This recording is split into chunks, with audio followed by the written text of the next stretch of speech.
I think we can all agree big things are happening throughout Boone County. Someone who's seen that growth firsthand is our guest for episode 216 of our Love in Lebanon podcast. Andrea Kern is the new executive director of the Boone County Economic Development Corporation, but as you'll hear, she has extensive countywide knowledge.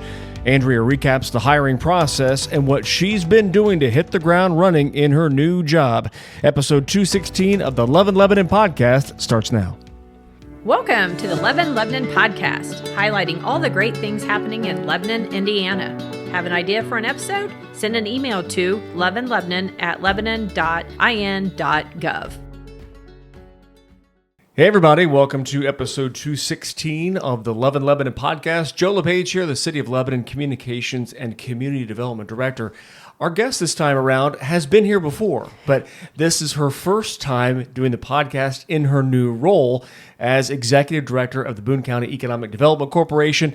Andrea Kern, kind enough to join us again for another episode of the podcast. Andrea, thank you. Yeah, absolutely. I'm happy to be here. You got to be honest, though. You got to be truthful. We had a meeting last week, everybody, and I kind of extended the invitation, and Andrea, you said you were kind of waiting on it. You were like, hey, what took you so long, jerk? I didn't say that you were a jerk, but I did say, I was waiting for this invitation. I'm so excited to be here. So yeah, she's genuine, I can feel. But the last time you were with us, Indiana Main Street, we were talking, there was a conference that had just ended, and you were helping out the Heart of Lebanon, which is the Lebanon's Indiana Main Street recognized organization, both nationally and within the state as well, and helping out in that role. How are things going in the new position as the executive director with the Boone EDC? Yeah, so I previously had worked for the state of Indiana and the Office of Community and Rural Affairs, working really closely with all of the rural communities across the state, but a lot in Boone County as well. And so on things related to community development and quality of life. And so now in my new role with the Boone Economic Development Corporation, getting to see a different side of development with working a lot more with corporations and requests for information and kind of marketing the county to potential employers. So that's been really interesting and fun. And it was one of those things, too, I'm guessing it helped you out in applying for the position, to being able to wear a variety of different hats, being able to work with not only small business owners, but also municipalities, and being able to speak the language of both those entities. Did that kind of help in the hiring process as well, you think? Yeah, I think, one, it's really getting to work with I think I added them up, 85 counties out of the 92, gave me a good kind of model to say, like, here are the best kind of things that we see kind of emerging in Indiana, and being able to pull from that experience and bring that here definitely was a leg up. And then also working really closely with Lebanon and the Heart of Lebanon on their transformation strategies. So some of what, if you live here, you see the Heart of Lebanon talking about linger longer. That was the strategy that came out of that visit. So we pull both the statistical data and kind of that more qualitative data and put that together to come up with a strategy. So having to get to do that really big deep dive just a year before I applied for this job gave me some good context of what I was going to be walking into. And then we also supported Main Street Zionsville, which is a newer organization in the last year to apply to start the process of becoming an Indiana Main Street. So they're part of the program now at that entry-level tier. And then we also have worked with Jamestown in the past as well. So they were at that entry-level tier. So had some good experience with lots of the different municipalities here. Yeah, and I'm guessing that really helped. It was, we know Andrea. Yeah, of course. Yeah. That's same person as we knew from Indiana Main Street. Yeah, so. Yeah, it definitely helped for sure. And I got to tell a personal story too, everybody. We recently had Summerfest, Boone County Summerfest. It happened on May 30th and 31st. Great time. It was wonderful. We had weather was 99% great. We had a little rain on Friday nights and cut short the toaster show.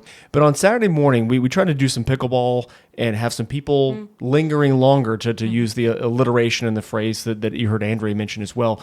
And it's one that Missy has shared on our podcast as well with the Heart of Lebanon. And that was, to be honest, that was my favorite part of Summerfest. We had more people than we've ever had for the 2-day event. Music was great. I mean, the food was all was good. All was good and tasty. But during the day, we wanted to have more people just kind of want to just kind of hang out Sure. in the downtown. And so we had the pickleball offering, and it was okay. The attendance was fine, but we found that people just wanted to be downtown. They just came, they had some lunch, and they just kind of strolled. They went in the shops. They just kind of wanted to be someplace and just not really look at the watch, but lose track of time, that type of thing. Is that what you kind of saw in our community here in Lebanon, and are trying to kind of look for the own framework of other communities as well? Yeah, absolutely. I think we're all social primates, and so we really all kind of benefit from spending time in connection with one another, and everybody's seeking that same kind of opportunities. And it's up to organizations like the Heart of Lebanon and even really the EDC to a certain extent to create opportunities for people to congregate and get to know your neighbors, because that's all of what gives us that sense of place and creates that buy-in for long term. And I know that you've been watching from afar with your previous employer and employment, but being able to see kind of what the Boone EDC has done to help Lebanon specific, but all the municipalities within Boone County be able to kind of have that quality of place and hoping to build on that. How much do you look forward to continuing kind of that blueprint, that framework, and being able to kind of keep that ball rolling here within the county? Yeah, absolutely. As a whole? I jokingly say like everything is economic development, but it is true. So that kind of opens the door to, one, we have to be really strategic about what we do so that we're not doing everything, because we can't do everything. But also partnering with different people and providing support. So even just in my first 2 months, we worked a little bit with the town of Zionsville to support them in their DORA efforts, and we've been now talking about that here and just what those benefits are from a statistical standpoint. And I think that we will be doing a lot more community development work within the EDC. So that'll look like focusing on things like housing and childcare, because we can't attract those large employers to come here, or even help our small business owners if we don't have those things like housing and childcare and quality of life. So has it been kind of a refresher for you to be able to see how the kind of economic development, you talked about everything being economic development. I remember 10 years ago or so when I myself was at the EDC, and it was, real and personal property. You're going through abatements and things like that. And that was a hot button issue within the Lebanon community, I can remember at the time, and certainly probably still is. Yeah. But how that has kind of evolved over the years, and where, the mayor has mentioned, everybody you've heard on the podcast before, people are living in a place that they want to call home, and they'll figure out the job later. I'll find something. Yep. And now these municipalities are saying we needed to have that space that people want to live, and then they'll find a job here too. Hey, how about we have a two-pronged approach, that type of thing. Yeah, and I think we're still kind of refining what that strategy is going to look like, not just with me leading the EDC now, but also, as property tax has changed, and really the way municipalities create tax revenue is going to change from changes that were implemented in this last legislative session, will change kind of our strategy. And so we've talked early on about, if we're going to give an abatement or some kind of incentive to these large employers, maybe we create other opportunities for them to give back to the community through paying into a child care fund, so that we can give those same kind of incentives to potential child care providers so that they can come be more attracted to Boone County. What are we going to create that will help us kind of close that gap and attract the type of housing we want to see and respond to certain issues like childcare?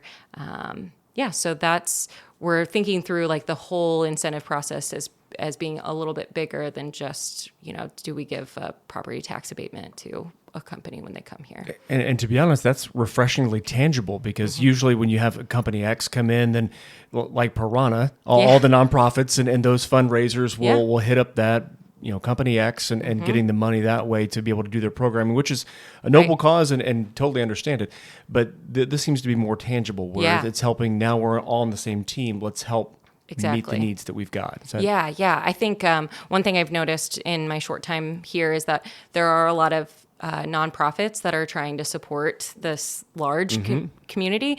And I don't think that's a bad thing. I think it's a really a great opportunity, and means that there are a lot of different entities trying to take care of all of the different issues or opportunities here. And I think that, more is not necessarily a bad thing in that way. So.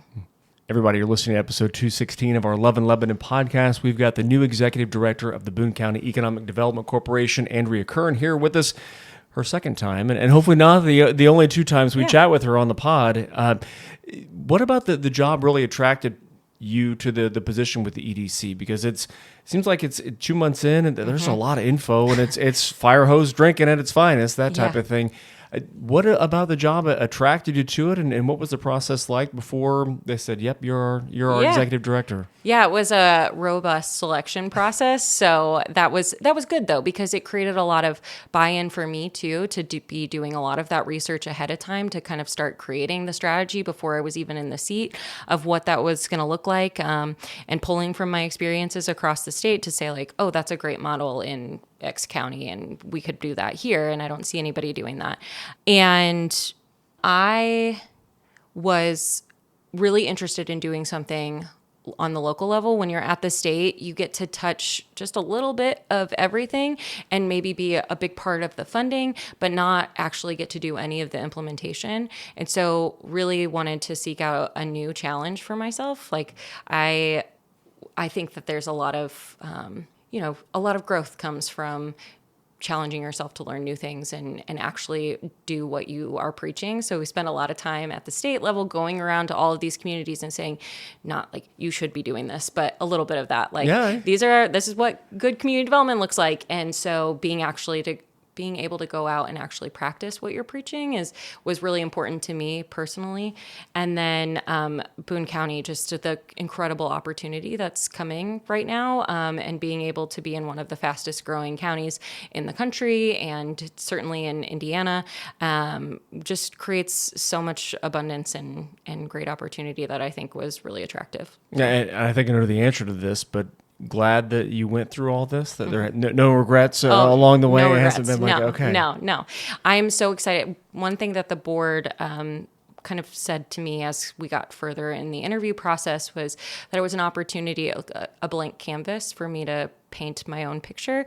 And that was something that at the state, I was able to do under previous leadership, just being able to create programs like the Preserving Main Street program, which was a $2 million, really comprehensive downtown development program that wasn't just like a facade grant program, but also looked at the whole development model to make sure that all of those pieces were in place to both create something that was sustainable. So after the state was gone, making sure that those future investments were also at the same standard that we had invested in, and then some of those capacity building pieces too. So creating funds at the Community Foundation for downtown and that sort of thing. So being able to create those programs and really put my stamp on everything that I did at the state was what kept me there for almost 8 years. And so when they started talking about it being like a blank canvas for me to paint my own picture on, it just really kept my interest of like, okay, this is really a unique opportunity. Not everybody gets to have a job where your boss essentially says like, do whatever you want to do. Like, we'll support you. So within reason. Yeah. But just a really great. And I feel really fortunate to have that opportunity. Yeah, and I can totally kind of feel where you're coming from there, where instead of working with 80-something counties you're talking about, being able to kind of paint in a pretty thin layer. Now that you're able to all the different communities within Boone County, you're able to put on more than one code and be able to devote more of yourself. I can see why that would be attractive to you. Yeah, absolutely. And so that's been maybe the hardest part of the job is not the technical piece of it. It's been getting to know all of the players and make sure that like you're not accidentally stepping your foot in something that you didn't know or have any idea that you were going to step your foot into. So yeah, definitely just getting to know everybody has been probably the hardest part, but also really exciting because I'm definitely relational. So that is also an invitation to anybody. If you think that there's a reason to work with the EDC or just want to, please, I'm open to having that conversation. So, yeah, and it sounds like, and I almost thought we were going to have a second guest on this podcast. Yeah. I saw the press release about Shelby Farthing joining the staff. Yeah. And so is that part of the kind of blank canvas? She's going to be, or she is now the director of strategy and innovation. Kind of what is her role going to be? And is that something that you thought, yes, I've seen what is needed and this is a Yeah. employee that can help do that? Yeah, so that position is new to the EDC. It's never existed before. And it is one to respond to, there is a new Office of Entrepreneurship and Innovation that came out of this last session. And we just want to make sure we're positioned well to take on whatever opportunities come out of that. So that's one piece of it. One person who's specifically focused on small business support, I think in every conversation I've had with any municipality, they consistently say, like, we care about those large employers, we need them, but like the heartbeat of our community is the small businesses, because those are our neighbors, and so want to see them succeed, because that creates lots of opportunity too. So somebody to focus on small business, and then that housing and childcare piece, which are going to be huge. We're looking at creating a community development corporation as part of the EDC, which is something that a lot of EDCs, or the really forward-thinking EDCs, have been doing. It opens up opportunities to CDFI funding. Also just gives us a really mission, so we're not having mission creep, but like a very specific mission around community development as an effort from this office. So she'll be focused on attraction and retention for childcare and those housing opportunities too. So yeah. So going back on just the evolution of economic development corporations and economic development as a whole, that is kind of, you talked about the forward-thinking nature of it all. Yeah. I mean, that is something that's going to be key. Yes. I think one piece that we're just starting to talk about is that, as property taxes become less important in the kind of larger municipal budget, we're going to have to stop importing 70% of our workforce. That means 70% of our workforce is not living in Boone County, which means that all of their local income tax follows them. So they're working here, they're having, a great job opportunity here, but they're not living here. And so we need to make sure that we're attracting and keeping them here. What is it going to take to get them to move from wherever they live right now and choose Boone County? What does your whiteboard look like? Because I'm thinking about all these things, because I'm going back in my head a decade ago when it was, well, Lebanon's kind of where you worked, but you didn't live necessarily, because there weren't that many new homes available, new neighborhoods and things, and slowly and surely things have started to kind of get rolling, and then now with the water issue that being rectified and coming our way and all those things, it's going to be very different. It's going to look very different. And that whole mantra of, well, you work in Lebanon maybe, but you probably live in Whitestown or Zionsville or Montgomery County, and all those places are great.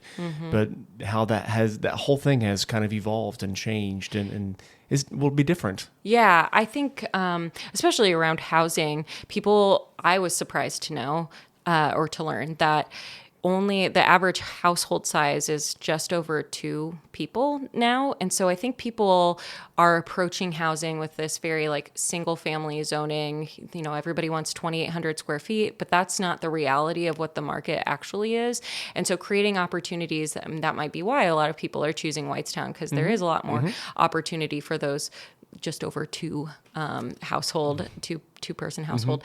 And so creating more opportunity around diverse housing styles. And I think here there's a strong sense of the agricultural appreciation and heritage. And so we can't have both, really. And you'll find this in growing counties throughout the country, is that they have the same kind of reckoning around how do we preserve our agricultural heritage and create the housing that is coming. So if you just let the market determine that, it's going to be a lot of single family housing that's going to eat up a lot of your agricultural land. And so just being really proactive about, no, we really want to continue to keep that. And that also means that we have to invest in density within our existing footprint. And so I don't know exactly how the EDC is going to, take that challenge on. And that's part of the strategy that we're going to work on.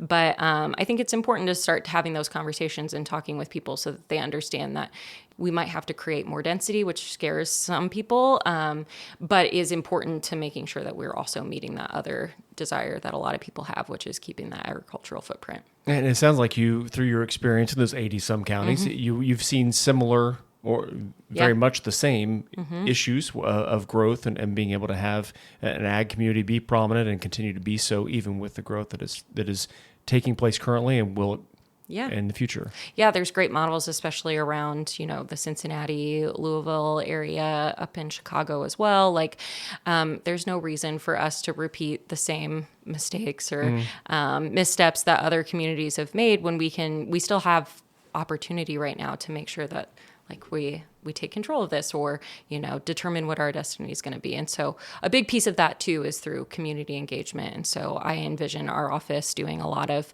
listening sessions through different models of whether that's through planning or on specific projects, but just making it feel transparent and open is important to me. All of my work at the state was very focused on community engagement and how important that is, giving people the opportunity to say yes to things instead of just always no.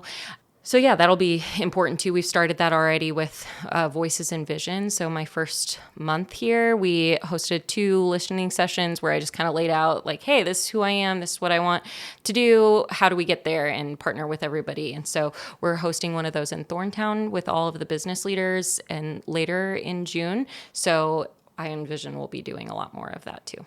It is a hit the ground running yes. type deal. Did you expect to be sprinting at this pace, or is that something you? I don't think I expected to be this sprinting, but it's all good. So.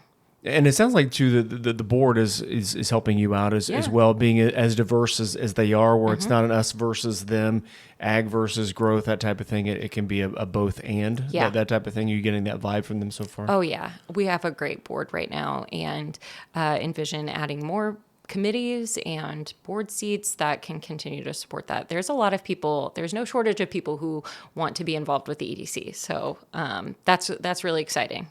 Don't want to put you on the spot with specific programs and things as you're relatively new on the job, hitting the ground running as we've talked about. Again, everybody, we're talking with Andrea Kern. She's Executive Director of the Boone County Economic Development Corporation here on episode 216 of the Love and Lebanon podcast. But that whole listening session, the community-wide kind of growth and focus, is that where you're hanging your hat, the kind of low-hanging fruit to kind of begin and kind of see where the path goes from here, that type of thing, those listening sessions, which way, which road, which path to take? I would like to create a 3-year strategic plan for the office. So our previous strategic plan ended in 2024. And so 2025, I'm calling a rebuilding year. It's like the sports teams. It's the same kind of thing as like, well, okay, we're just regrouping, building out the team.